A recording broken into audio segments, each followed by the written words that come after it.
Coach, great to see you. You too, Alan. Hey, you know, we did this a couple of weeks ago up at the training center, talked a lot about the offseason and what's coming up, but I can't help but notice that Friday was the anniversary of when you were introduced as the head coach. So, was this the longest year of your life or the shortest?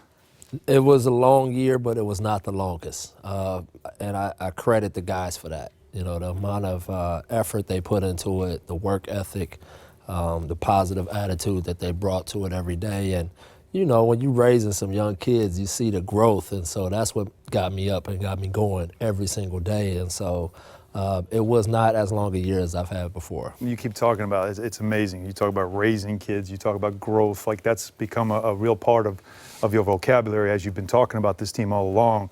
But the excitement of this offseason has to do with not just developing players, but the potential of what could happen through free agency.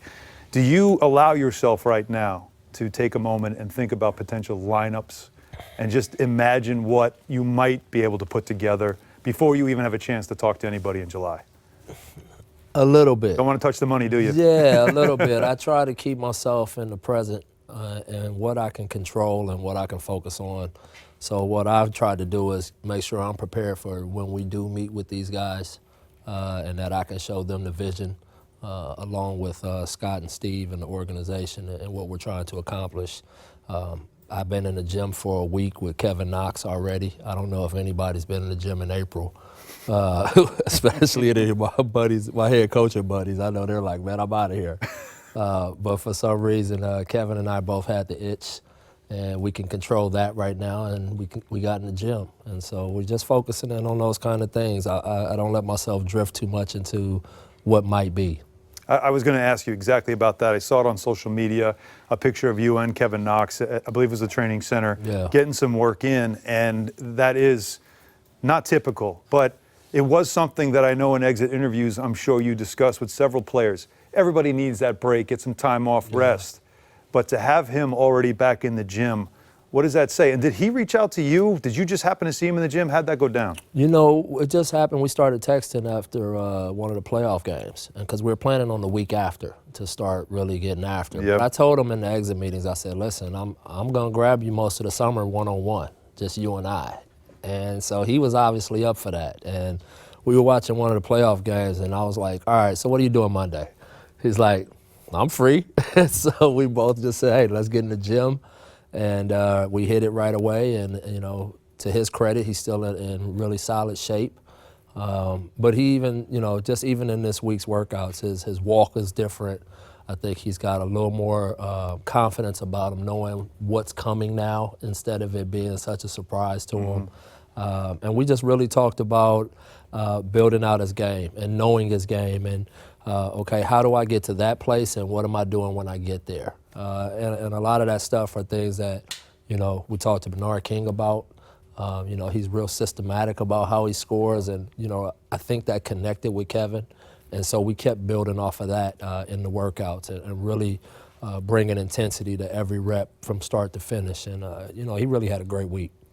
And, you know, you've talked about him, and a lot of rookies have a lap through the league, and then that gives you that sort of confidence. You walk different, you know what to expect, like you said. But Kevin hasn't had a lap in the playoffs. Last year, after you were hired, you brought some players with you to a playoff game. You've talked about wanting to do that more. I'm going to guess he's one of the guys you want to bring to a game. Absolutely. Is that coming up sometime soon? We're going to hit the Western Conference Finals and the Eastern Conference Finals, you know, with different guys, different coaches.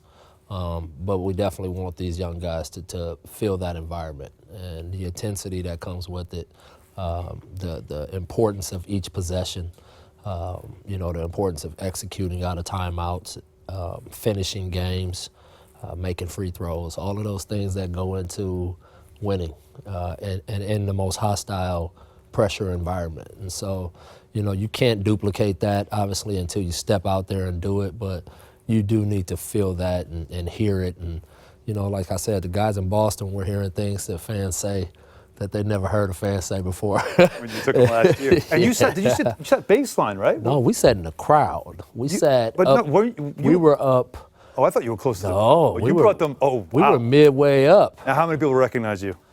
A few. Yeah. Yeah. And you were in Boston? And we were in Boston. With some Knicks players? Oh, yeah. Trust me, we got it. You have courage. No, and they let us have it a little bit. But, I wanted those guys to feel that, is that, fans in the playoffs, it's a different deal. And the level that each player raises his game to help the team is a different level. And you need to see that up close to really understand it. And also, you don't have to be there to watch what we're seeing in this year's playoffs. There's no LeBron for the first time, and it feels like forever.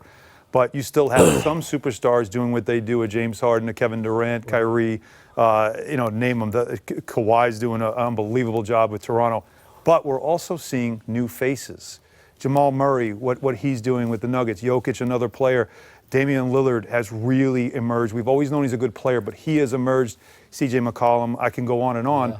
There's something to also be learned from young players seeing this next wave of star players and how they've grown to become now what they are in the playoffs. Absolutely. The examples are right there in front of them. And, you don't have to wait to be an impact player in the playoffs. That's not something that's in writing. You can impact the playoffs as a young player. And I think Denver is a really great example of young guys who've gone through it and suffered, their fair share, and now they're figuring it out, third, fourth year in the league.